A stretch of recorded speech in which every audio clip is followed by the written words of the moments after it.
નમસ્તે વિદ્યાર્થી મિત્રો, શ્રી નીલરાજ શૈક્ષણિક સંકુલની યુટ્યુબ ચેનલ પર આપનું સ્વાગત કરું છું. આજે આપણે ધોરણ 10માં સ્વાધ્યાય નંબર 15 પર એક સંભાવનાના દાખલા નંબર 6 થી 6 નો છે. 5 દાખલા જોઈ લીધા. કીધું કે એક થેલીમાં લીંબુ સ્વાદની જ કુલ્ફીઓ છે. માહિલીની જોયા વગર એક કુલ્ફી પસંદ કરે, બે તમારી સંભાવના શોધવાની. કે નારંગી સ્વાદની કુલ્ફી હોય, લીંબુ સ્વાદની કુલ્ફી બધી છે, તો પેલી ઘટનાની નારંગી સ્વાદની સંભાવનાની સંખ્યા 0. ધારો કે આપણે લઈએ કે n સ્વાદની લીંબુ સ્વાદની કુલ્ફી છે, નારંગી તો નીકળવાની નથી, એટલે અચોક્કસ ઘટનાની સંભાવના 0.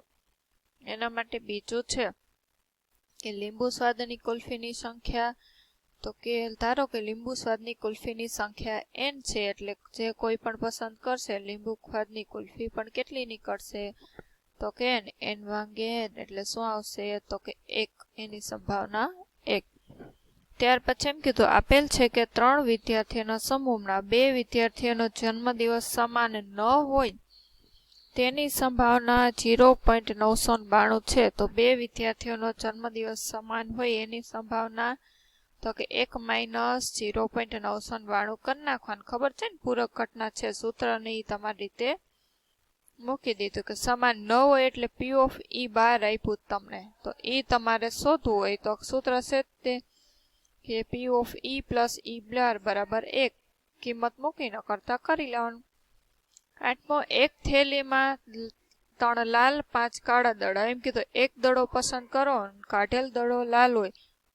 હવે કુલ દડાની સંખ્યા કેટલી આવશે, તો કે 8, એટલે છેદ માટે આપણે કુલ પરિણામમાં પસંદ કરેલ દડો લાલ હોય એટલે 3. એમ કીધું લાલ ન હોય, તો લાલ ન હોય તો એની સંભાવના કેવું હોય, કાળો. 5/8 તમે આમે લખી શકો, અને બાકી તો કે 1 - 3/8 કરશો તો પણ આવે, કારણ કે પૂરક ઘટના છે. ખબર છે કે લાલ ન હોય તો વૈધો કયો, તો કાળો. કાળા દડાની સંખ્યા કેટલી છે, તો કે 5.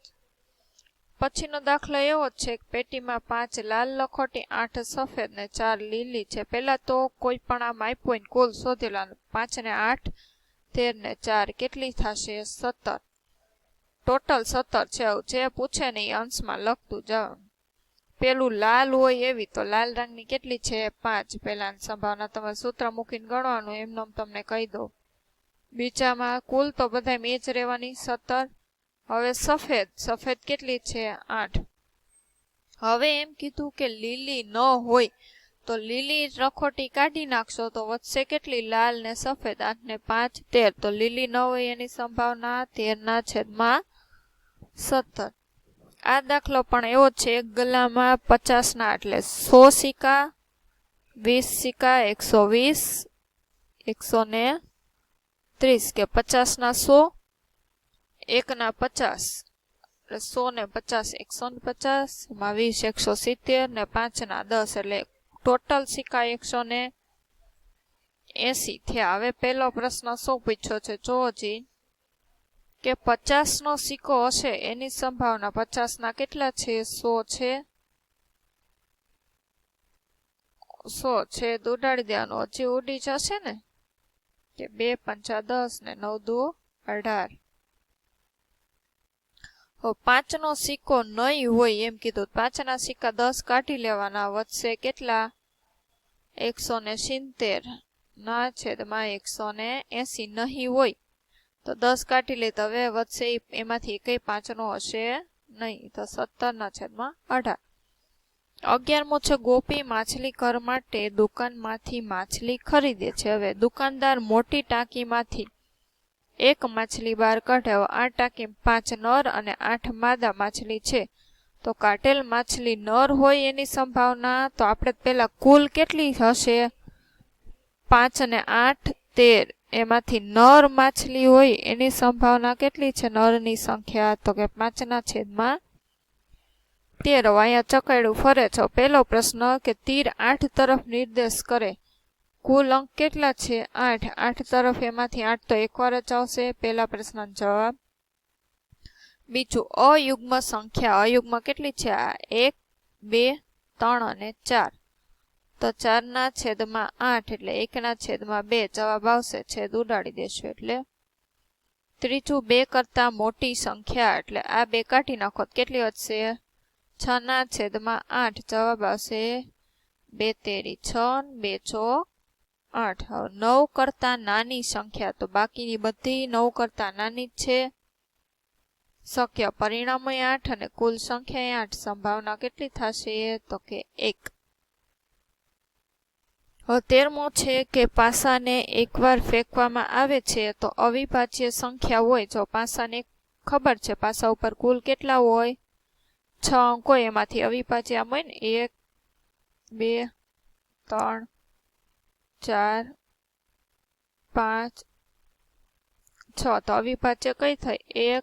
1 તો અવિભાજ્ય ને અવિભાજ્ય કઈ નથી. 1, 2 ને 3, એટલે 1/2 છે. ઉડાડશો 2 અને 6 વચ્ચે કઈ આવી? તો 3, 4 ને 5. તો એનું યાદ થશે.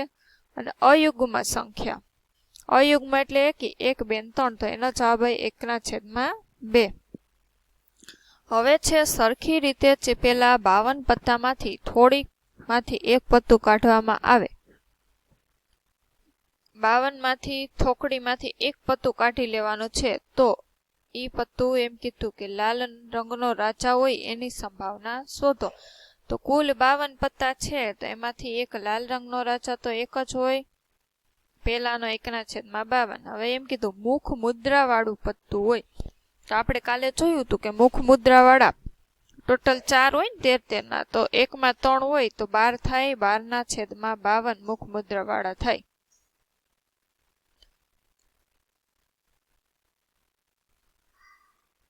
આના છેદ ઉડાડી દેજો. લાલ રંગનું મુખ મુદ્રા વાળું પત્તું, લાલ રંગનું મુખ મુદ્રા વાળા પત્તા તો કેટલા થશે? ચોકટ અને લાલ, બે લાલ રંગના હોય એટલે 6, 3 ને 3 6/52.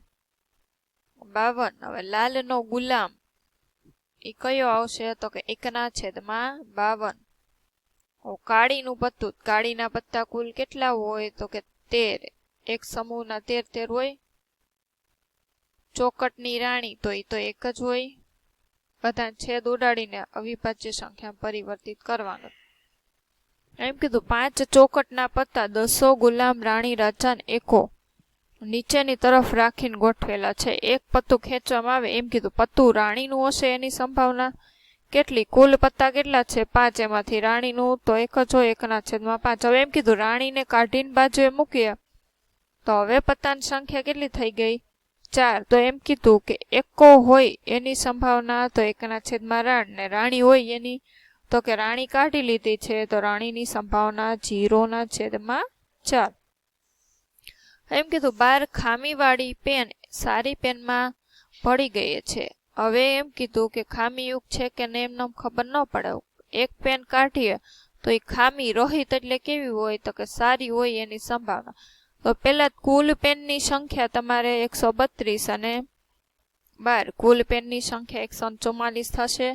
એમાંથી એમ કીધું ખામી રહિત એટલે સારી પેનની શક્ય પરિણામ કેટલા છે? 132. અતિ સૂક્ષ્મ સ્વરૂપમાં વિભાજિત કરી દેવાના અવયવ પાડી. એમ કીધું 20 વીજળીના ગોળાઓને 4 ખામીયુક્ત ગોળા ધરાવે છે. કુલ ગોળા કેટલા છે વીજળીના? 20. એમાંથી 4 ખરાબ છે. તો આ જથ્થામાંથી એક ગોળો પસંદ કરવામાં આવે તો ખામીયુક્ત હોય એની સંભાવના. કુલ 20 છે, એમાં 4 ખરાબ છે એટલે સારા હોય એની સંભાવના. એટલે સારા ગોળા કેટલા થશે? 16 20 માંથી, અને ખરાબ તો આપી દીધેલા છે 4. હવે પેલું કીધું કે ખામીયુક્ત હોય એની સંભાવના તો આપણને ખબર, ડાયરેક્ટ 4/20.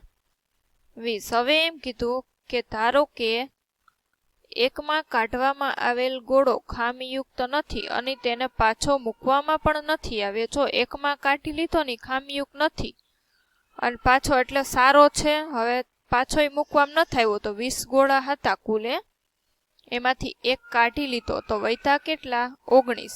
હવે એમ કીધું કે આ ખામીયુક્ત નથી, સારો છે, એટલે ખામીયુક્ત બલ્બની સંખ્યા તો 4 ની 4 જ રહેશે. હવે સારાની સંખ્યા કેટલી થઈ ગઈ? તો કે 15. તો એમ કીધું આ જથ્થામાંથી પાછો એક લેવામાં હોય તો ખામીયુક્ત હોય એની સંભાવના. હવે ખામીયુક્તની તો 4 જ રહી છે, 4/19.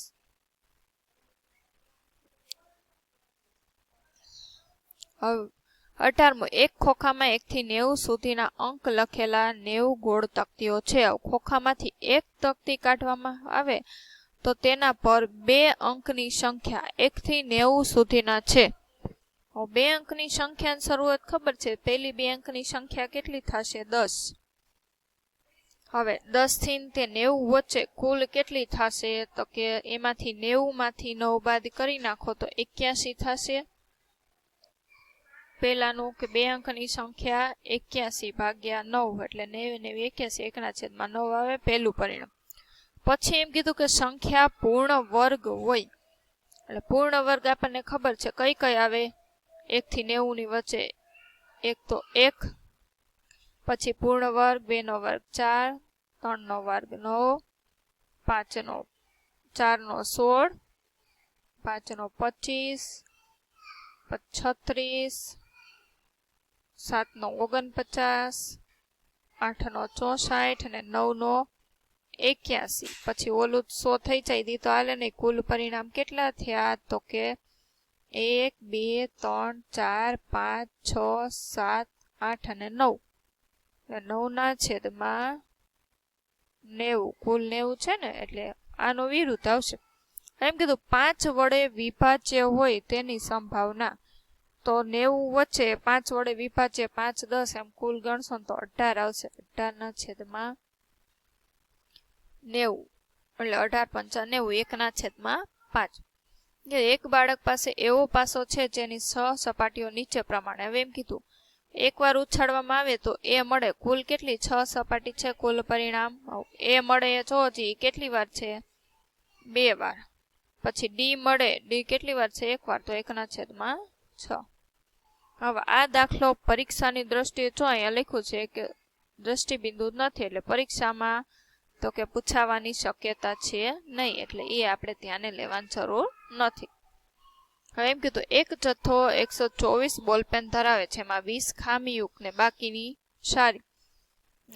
હવે એમ કીધું કે જો નૂરી પેન ખરીદશે, જો ખામીયુક્ત હશે તો ખરીદશે નહીં. તો દુકાનદાર યાદચ્છિક રીતે એક પેન કાઢે તો સારી હોય ઈ પેનની સંભાવના કે ખામીયુક્ત તો નહીં ખરીદે, એ સારી જ ખરીદે છે. 144 છે એમાંથી તમે 20 બાદ કરશો એટલે બાકીની વધશે એ કેવી હશે?